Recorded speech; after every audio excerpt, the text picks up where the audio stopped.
So I decided to re-record this video so that I can better explain my different formulas, what everything means, what numbers I have in place.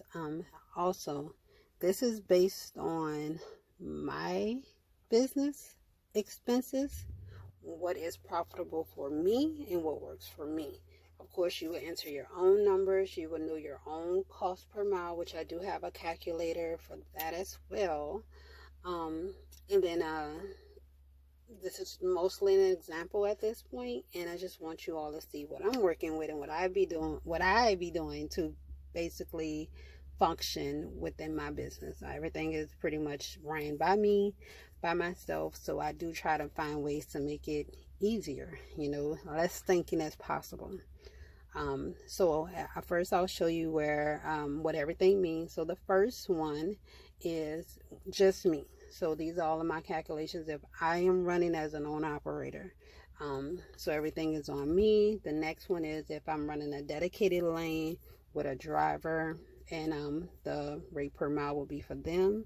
This is my Amazon. So when I take a load for Amazon, I can key in how much it is per mile, how much the load is paying, how much fuel is going to cost me, because I know my truck, all trucks are not the same, and if it's going to profit me to take that load.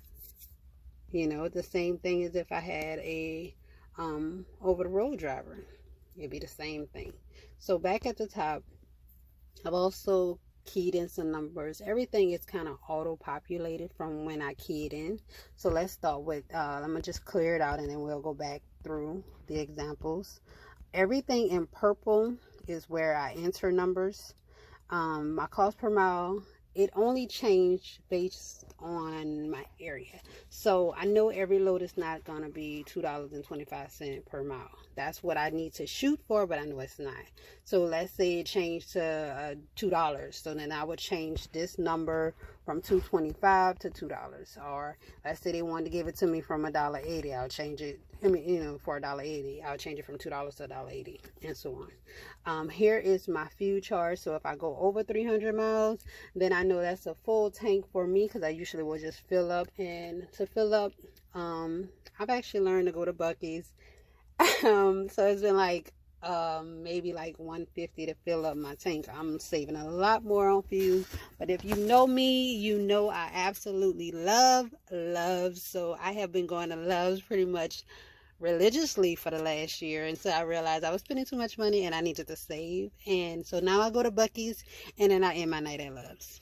Okay, so like I said, a full tank for me is about $1.50, and if I'm going less than 300 miles, then I only can do like a half a tank, so that's about $81 to $86 depending on what I already have in my truck.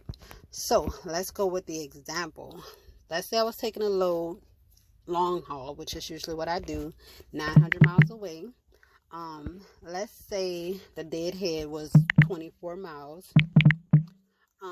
So you'll see where that blue number actually calculates about 10 cent, 10 cent. So it's $2.45. Again, my insurance company, they charge me based on my mileage. So I have a base premium, but I only pretty much pay my insurance for when my truck is moving, which is absolutely great. They have been saving me so much money. If you like to have the details for Fred, who is my agent, he is amazing. And I also work with Connell Insurance, is who I have my policy with.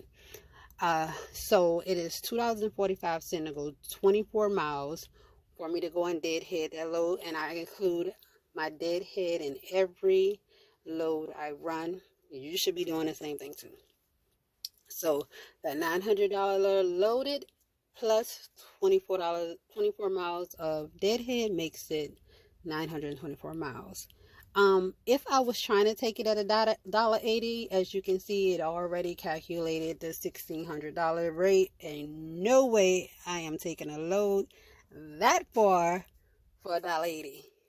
Cracky money, no.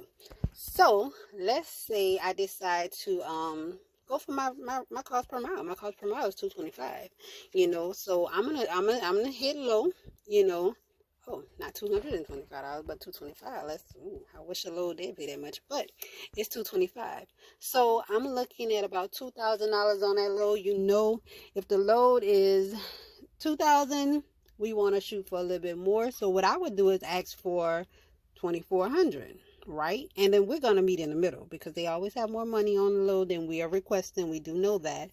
So as you can see, my offer over here is 2,400. It didn't automatically populate. I had already answered that, but that's what I would ask. So now I know how much the load is paying, or I should ask for the load, and then we would negotiate in the middle. And then once I received the load, let's say he decided, hey, okay, well, I'll give it to you for 2,200. That's the best I can do. That's all I have in a load. Okay, well, let me see if 2,200 is profitable for me. So I will say 2,200 over in the purple area over here. Everything auto populates. Now, this is before I even take the load. I know I can make at least $1,900.42 on this load after paying my factoring company. Well, we haven't taken a load, so I haven't put in my fuel. So I need to know, for a load that's going 924 miles, a full tank for me is about 500 to 600. It's about 600 miles. I can go on a full tank. So I know I'm gonna have to do at least the 150 for my full tank if I can start out at buckets. Sometimes I can't, and I may have to pay more. But if I know I'm gonna coming from Georgia, going out somewhere, I will pass me a Buc-ee's. So that's 150 for the full tank, and then I know I have about 400 miles to go. Once I get to refuel, I usually refuel at a half a tank, and then I'll take myself all the way out. So now when I go to refuel, I'm probably not gonna pass a Buc-ee's. So I'm probably going to spend, let's say, probably another $125. So I started with 150. I'm gonna add another $125, so that now makes me $275. Please help me if I'm doing my calculations wrong. So I say $275 is what it's gonna cost me in fuel to run that load. I might have a little bit left over when I get to my destination. So $275 is what it's going to take. As you can see, it auto populates in the minus fuel, and it deducts from the amount that I have received for that load. And my daily load expense for me is $192. So and I do overshot everything that I put in. I overshot a little bit just to make sure that I'm meeting my quotas on every load. I mean, I'm sure everybody do that, but I do it. So for my total deductions, I'm looking at about $467 in expenses. Once I pay my factoring company, I have another $60. So the profit on that load, if I can get it at $2,200, is now $1,600.67, which is really good, especially if I can get to that load within the third day. And for me, the way I look at it, like, say I pick it up on a Monday and I can drop it by Wednesday and pick up another load on Wednesday.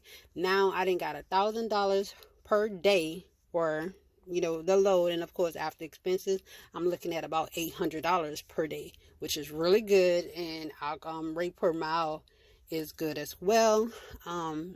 And then the owner profit for me, because I do pay myself in owner disbursements. I don't take out on every load, but I know how much I'm supposed to pay myself.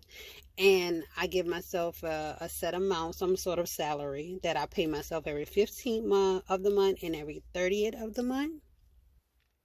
And if it's a certain amount, if it's over a certain amount, then I bring it down to how much I want to say that I make per year for tax purposes.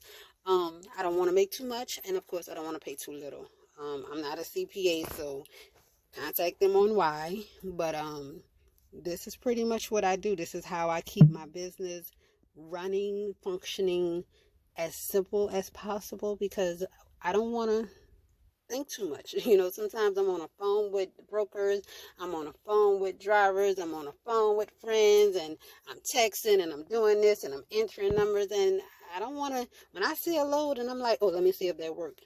DAT have that now, but I also have my own, and I actually been doing this myself before DAT even started it. So I also do this when somebody call me and they say they want me to dispatch a load for them. And the first thing I ask them is, hey, what's your cost per mile? And they don't usually know it. How are you running a business for 2 to 3 years and not know your cost per mile? Baby, you got to be leaving money on the table. So I created this formula, which makes it easier for me to help them and help me. And as you can see, like I showed earlier, I have it for my dedicated lanes. I have it for Amazon, and if I had an OTR driver as well. And this pretty much makes it so much simpler. It's like the most simple formula. Everything is adding and subtracting, and I can enter the number. It automatically populates. I shoot that in the text to the broker. This is our email, or phone call. I already know what my numbers are when I call them, and I know the least amount I'm willing to take, because sometimes you have these brokers, let me do this example. I've had brokers, it might be $500 on the load. $500 is still profitable depending on how far I go and how much fuel that I have to put in my truck. So let's say I was taking a load that was only going 246 miles, and then they tell me, hey, can you take this load for what, 400? They probably trying to lowball in some type of way. So it's like $1.56. Then you can already see the numbers are dropping into the negative, or let's say I took it for $2. We like, oh, $2 is a good rate, da-da-da. But that means the company isn't profiting nothing. I'm making $12 on that load. How many loads do I have to take in a day just to make $12? I'd rather sit, because once again, when I move my truck, then I'm charged by the miles. So I'm basically barely making enough money to pay for, really to give me a burger. So, you know what I'm saying? Can't pay myself. What's $1.26 for profit? So that sometimes you got to look at the bigger number than the smaller numbers, or even look at the smaller numbers. Maybe that's what I'm saying. Look at the smaller numbers than the bigger numbers, because if I took a load right here, it looks like, oh, it's only going 246 miles. Mind you, let me also adjust this, because 246 miles is about a half a tank, so that's about $81. Okay, so down I'm making $206 in profit, $20 to the owner, but then I gotta hope to grab another one for it to make sense, right?